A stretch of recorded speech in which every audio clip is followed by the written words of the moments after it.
வணக்கம், welcome to TastyTawa. இன்னைக்கு 10 நிமிஷத்துல செய்யக்கூடிய இன்ஸ்டன்ட் பிரேக்ஃபாஸ்ட் தோசை ரெசிபி தான் பார்க்க போறோம். வீடியோவை ஸ்கிப் பண்ணாம பாருங்க. தோசை செய்யறதுக்கு 1 கப் ஓட்ஸ் எடுத்துக்கிறோம். எந்த பிராண்டா வேணாலும் இருக்கலாம். ஓட்ஸை சிறு தீயில கைவிடாம ட்ரை ரோஸ்ட் பண்ணிக்கணும். 1 நிமிஷம் பண்ணா போதும்.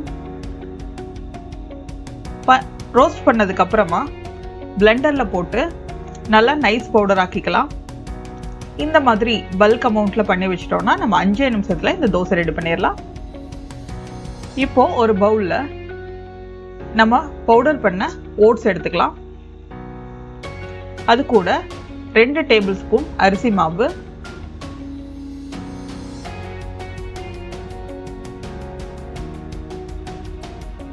2 டேபிள் ஸ்பூன் வெள்ளை ரவை,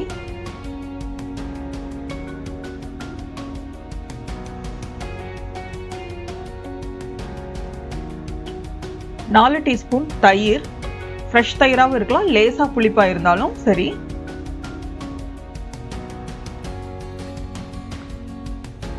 4 டீஸ்பூன் தயிர் சேர்த்துட்டு கொஞ்சமா தண்ணி ஊற்றி தோசை மாவு பதத்துக்கு கரைச்சி வச்சுக்கணும்.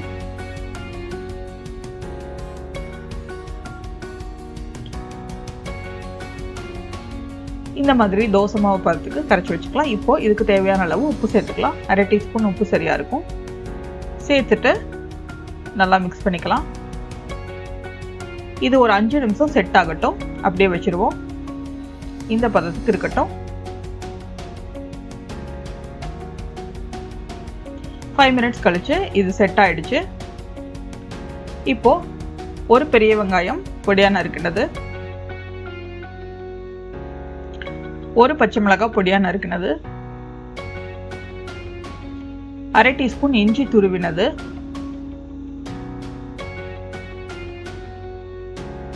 2 டீஸ்பூன் துருவின தேங்காய்,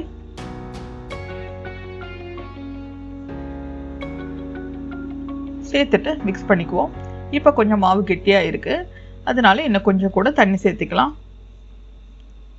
இந்த மாதிரி கொஞ்சமா தண்ணி சேர்த்து கலந்துக்கலாம். ஓட்ஸும் நம்ம சாப்பிட்ற அரிசி கோதுமை மாதிரி தான், தாராளமாக நம்ம உணவுல அப்பப்போ சேர்த்துக்கலாம். இந்த மாதிரி நல்லா கரைச்சிக்கலாம். கரைச்சிட்டு இந்த பதத்தில் இருக்கு. இது தோசை ஊற்றுறதுக்கு கரெக்டாக இருக்கும். இப்போ ஃபைனலாக ஃப்ரெஷ்ஷாக கட் பண்ண கொத்தமல்லி இலைகள் சேர்த்து கலந்துக்கலாம்.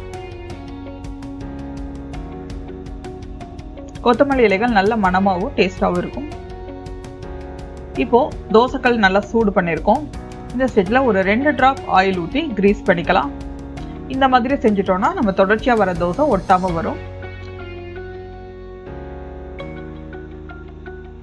இப்போ ஒரு கரண்டி ஃபுல்லாக நம்ம ஓட்ஸ் மாவு எடுத்து இந்த மாதிரி ஊற்றி லேசாக ஸ்ப்ரெட் பண்ணிக்கலாம். ஊத்தப்பம் மாதிரி தான் ஸ்ப்ரெட் பண்ண முடியும் இந்த தோசையை. இப்போ ஓரங்களில் 1/2 டீஸ்பூன் எண்ணெய் ஸ்ப்ரெட் பண்ணிக்கலாம். இந்த மாதிரி தெளிச்சுக்கலாம்.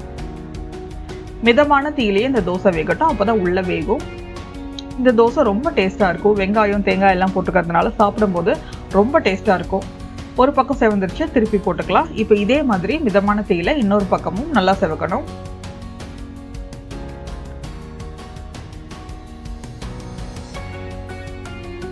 இன்னொரு பக்கமும் நல்லா செவந்துருச்சு. பாருங்க, நல்லா செவந்து வெந்து வந்திருக்கு. இப்போ எடுத்துக்கலாம். எடுத்து நம்ம சர்வ் பண்ணிடலாம். எல்லா வித சட்னியோடையும் இந்த தோசை சூப்பராக இருக்கும். இந்த தோசை நீங்கள் கண்டிப்பாக ட்ரை பண்ணி பார்த்துட்டு உங்கள் கமெண்ட்ஸ் என்னென்னு சொல்லுங்கள்.